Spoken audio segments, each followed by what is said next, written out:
Hey guys, welcome back to MuscleMentor.net. This time we're going to talk a little bit about something we call the 90% principle. And Justin, go ahead and take it away. Yeah, I always run into this with especially young clients that are really motivated. Like They've been me, they've been really training. young and youthful and exuberant. Well, everyone knows that when your first couple years of training, you're so excited. You know you're going to be Ronnie Coleman or Phil Heath in just a few short months if you stay motivated.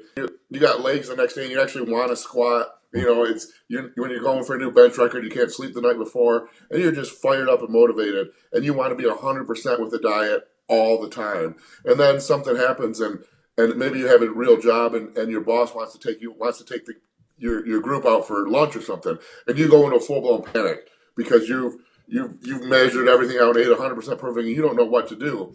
And so guys either take one approach or the other. Either they insist on staying 100% and risk their job by refusing to go out or refusing to workers, or they go out and say, "Well, I can't eat my perfect meal. Might as well get hammered drunk and eat a bunch of ice cream and just disregard everything."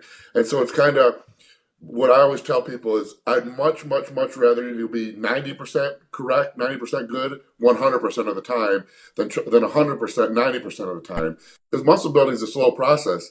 It's not, we always talk about the fastest rate you can expect protein synthesis is around 20, maybe 30 grams of protein a day. And even doing that turns you from your local light heavyweight competitor to a 270-pound freak in 5 years. That's at 20 grams of protein conversion a day. So 90% of that is what, 18 grams, right?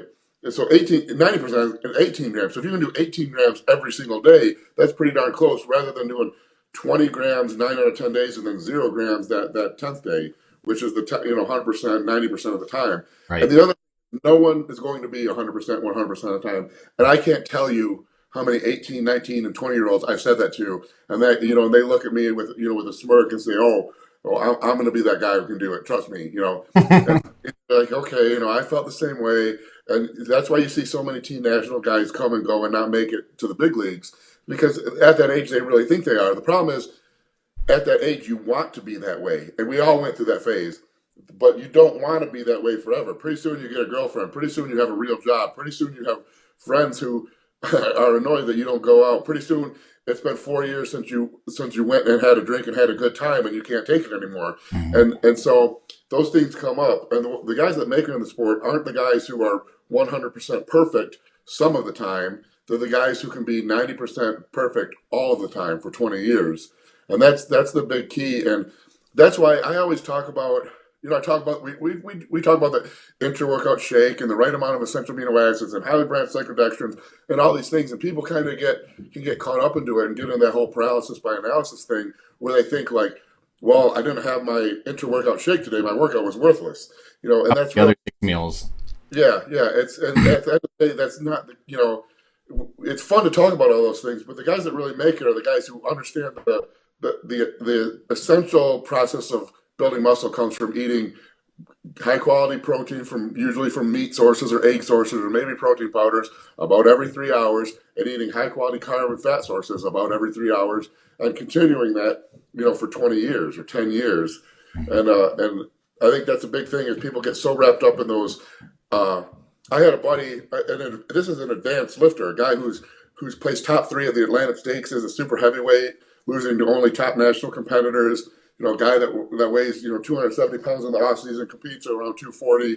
He recently messaged me and said, he says, I read all these training messages, training programs and methods and all these diet things, and I get so it just seems like there's too much to think about, too much to concentrate on. I don't know if I'm doing the right thing. Don't you ever worry that you're not doing the right thing? And I kind of smugly, smugly said, no, I don't worry about it because I know that the right thing is eating meat and potatoes and training hard, Mhm. and supplementing. That's what the right thing is. Yeah, And over so, time. yeah, all the time, and everyone gets caught up in that, even advanced lifters sometimes.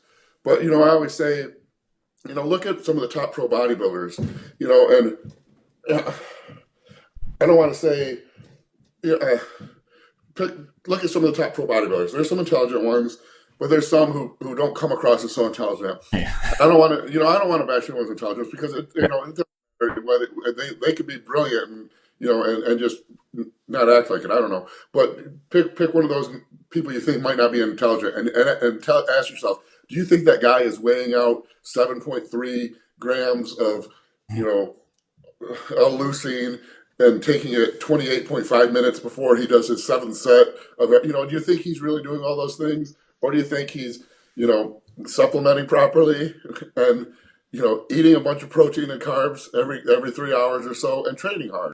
Right. And that's the big difference. That's the difference between the guys that, one, the difference between the guys that burn out by trying to be 100% perfect all the time, and two, the guys who don't go anywhere because they spin their wheels by overanalyzing and thinking they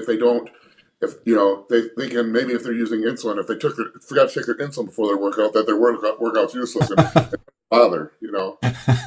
So it's a great way to never work out. yeah.